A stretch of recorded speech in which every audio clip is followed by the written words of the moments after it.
పద్ధతికి సంబంధించిన వ్యక్తి. యాక్చువల్లీ రీసెంట్‌లీ ఈయన కొత్త ప్రాజెక్ట్ కోసం అయితే ఇప్పుడు అక్షయ్ గుప్తా ఎవరైతే ఉన్నారో మైక్రోసాఫ్ట్ సీఈఓ సత్య నాదెల్లని రీసెంట్‌లీ కలవడం కూడా జరిగింది అక్షయ్ గుప్తా.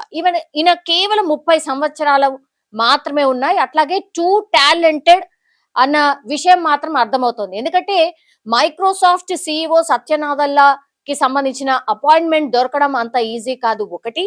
ఆ తర్వాత ఆయన కలిసిన పర్పస్ ఏంటంటే ఈయన ఒక స్టార్టప్ కంపెనీ స్టార్ట్ చేశాడు. ఫండింగ్ అనుకోండి, లేకపోతే దాన్ని ఎట్లా గ్రో చేయాలి అనుకోండి, ఈ విషయాలన్నీ డిస్కస్ చేయడానికి మాత్రం ఈయన మొన్న రీసెంట్లీ అయితే సత్య నాదెల్లను కలిసినటువంటి సందర్భం.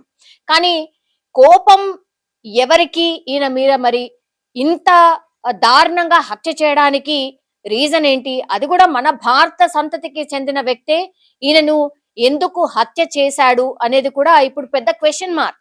ఇప్పుడు చంపిన వ్యక్తి పేరు వచ్చేసి దీపక్ ఖండేల్. ఈయన కూడా మన భారత సంతతికి చెందినటువంటి వ్యక్తే. అయితే భారతీయుడు ఇప్పుడు ఈ దీపక్ ఖండేల్ ఎందుకని ఈ అక్షయ్ గుప్తాను చంపాడు అనేటువంటిది ఇప్పుడు పూర్తిగా క్వశ్చన్ మార్క్ గా మారిపోయినటువంటి పరిస్థితి. అయితే బస్సులో ప్రయాణం చేస్తుండగా ఈ హత్యనైతే చేసినటువంటి పరిస్థితి. అక్షయ్ గుప్తాని ఎందుకు చంపాడు ఏంటి అనేది కూడా ఎంక్వైరీ చేసినప్పుడు పోలీసుల అదుపులోనే ఉన్నాడు ఇప్పుడు దీపక్ ఖండేల్ అనే వ్యక్తి.